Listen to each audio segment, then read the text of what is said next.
as we get closer to this season, I've always said the month of August for football fans is crazy month. It is. It's crazy month. Because I think we think rationally in June, in July, especially with college fans, right? But all of a sudden when it turns into August, you know what happens? Guys like JB and I who have been sitting there going from a Spartans perspective, maybe a bowl game. Maybe a bowl game. Maybe. All of a sudden, something happens when you turn that to August and you go, man, I think 8 wins. You add 2 wins to whatever you're saying. You absolutely do. Every August. Like KG, he's a pretty rational Michigan fan.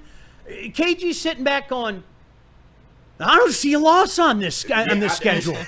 It's funny because it's July. You're not saying it yet. In a couple of days, you'll start saying that shit. I'm going to up it to 10 for sure. I started at 9 to kind of as a safe zone. I'm finna up that shit to 10 as soon as the season roll around, for sure. As soon as that autumn leaf falls. So, you know what? The more I hear and see out of camp, I think I'm getting an early jump on it with the Lions. I mean it. I am. I am. Don't make me ask you, Sean. No, but listen. Don't make me ask you. Listen. Before we get into that, I think we're forgetting how fucking good this team was last year. I think we are too. We did the same shit last year. We're all guilty of it. Yeah. Every one of us. We're all guilty of it. We're putting too much into the schedule. I'm normally a guy that says stop putting so much into the schedule because what we think we know about a team and the reality of a team are oftentimes two different things. Yeah. Okay? Honest to goodness, I think we're forgetting how good this team was, especially when they were healthy, KG. I heard this shit all last year, and believe me, I'm not falling for the schedule trick guy. Everybody that said, oh, look at all these teams that got better, my argument was always the Lions got better too. Yep. So, like, I've never been one of those doom and glooms in terms of the schedule. However, this year, it is a little different because you are facing the cream of the crop within the first 7 weeks of the season. You are facing some of the best that the NFL has to offer, and it is imperative that the Lions get off to a good start because if they don't, you don't want this shit to snowball. And I know a lot has been made of the injuries and just the schedule. Oh, how will they get past all these AFC opponents on the road and stuff like that? But I'm not worried about this Lions team. We have to start talking about them with the same, umph that we have going into the playoffs. This is a elite team. They're one of the best teams in the NFC North and the NFC in general. We have to start treating them as such. I expect them to raise their level of play. All right, when I get a text from JB during the show, I'm going to stop everything I'm doing without even looking at the text. And I'm just going to turn my head to JB and go, JB, what do you got? A little bit of news I just sent you guys just a second ago. Apparently the Lions are adding a little bit more room to the roster over there. I know they had one open roster spot, but Zadarius Smith? No. I'm sorry, guys. But from Justin Rogers, Lions are adding cornerback Nick Whiteside to the roster this morning. Right. Auburn Hills and Saginaw Valley State product. Shout out. He was last with St. Louis in the UFL, so another cornerback in the locker room. The Lions love them some UFL, boy. But you guys, Shout out, you know what this does? This is just a reminder that we're a real National Football League franchise. Yeah. We are for a lot of us, if you are one of those guys, you never leave the reservation. Like you are confined to the reservation of the Detroit Lions. You don't look past the other fences to see what other teams are doing, et cetera, et cetera. This is how other teams have lived forever, okay? Okay, great. We're going to go grab some depth guy.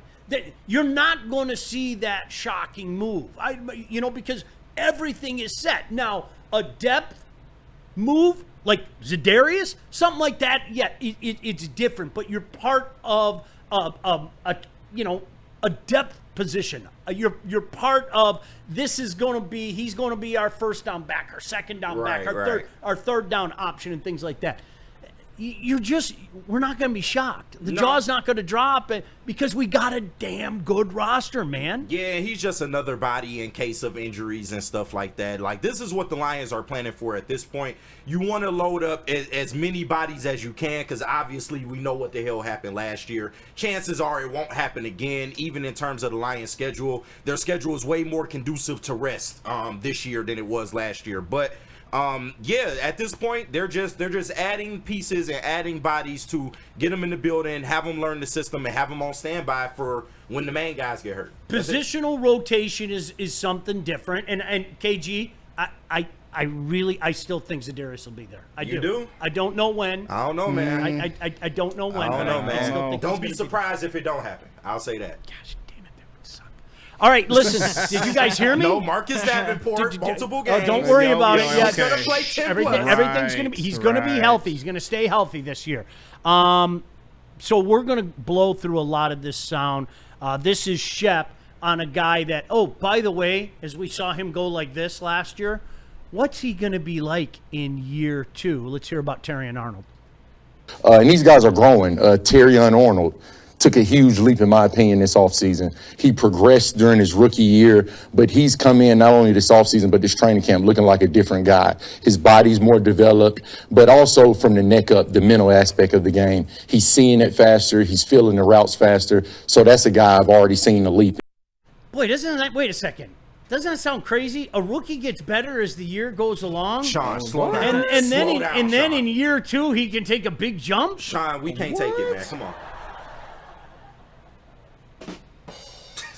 We can't take it, man. What are we doing? No, and I low-key, I cannot wait to shit on all of the TA people that just strung me out over last year. Because, TA ain't this, TA ain't that. Instead of realizing you drafted a kid to come in, and we always talk about how the Lions don't trust rookies and they don't want to put rookies in bad spots. They had no choice but to throw TA into the fire last year, and according to me, he succeeded. Was he perfect? Absolutely not. But I cannot wait to see what TA is going to look like, especially with somebody like DJ Reed on the other side of him, and just the depth that we have in this locker room. You still got Amik Robertson, you still got Rock Yassin, Avonte Maddox. They added a lot more depth to that secondary, and I think they're one of the best units on this team. KG, if not the best. One of the things that you learn in this business, and you've been in it long enough now, people always remember your misses. Oh yeah, it's just it's part of life. It's okay. I have no problem if you bring up to me, hey, remember when you said this? Remember it?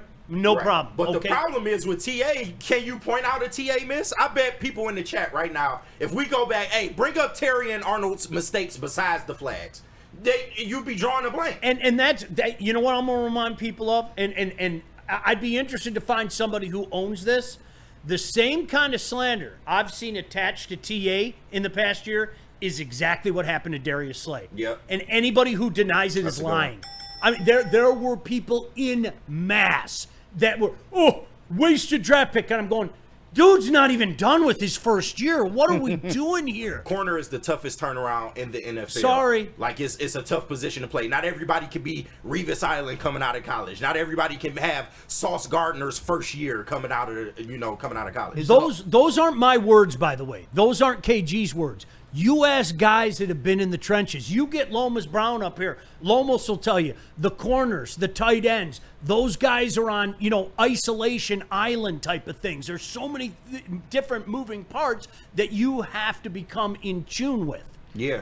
I think also Lion fans have some PTSD from the one and only Jeff Okudah pick number 3 overall corner. That's a fact. Well, yeah, that's a a fact. fact. But also, I was really frustrated with Terrion at the beginning because of all the flags. But after that bye week in the beginning, he really got better, and we didn't see the flags. And Terrion, he's playing man-to-man coverage in the NFL as a rookie. That's impressive, and I think Terrion this year is going to be a stellar corner.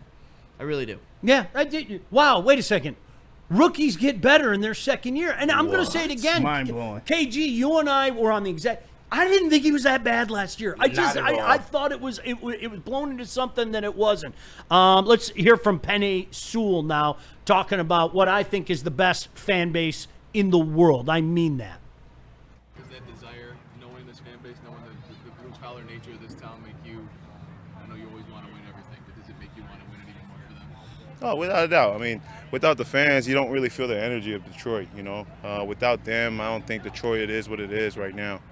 They bring that passion and they bring that grit that we preach about each and every day. So without them, I don't think we're the same team. So I think every player in that locker room, with their personal and team goals aside, the fans are alongside with them. Talk about a guy that gets it. Oh, as yeah. we were just talking about, okay, we as a franchise have been bad for our entire lifetimes. It doesn't matter what age you are, okay? And it was really bad in the 80s, and as we were talking about, so many of those games weren't attended. We got even worse, man. Like the decade of despair, and you know what? More people came. Yeah. More people started coming. That's a fact. This is just, it is a fantastic fan base. There's no doubt about that. The amount of times we've been kicked in the face.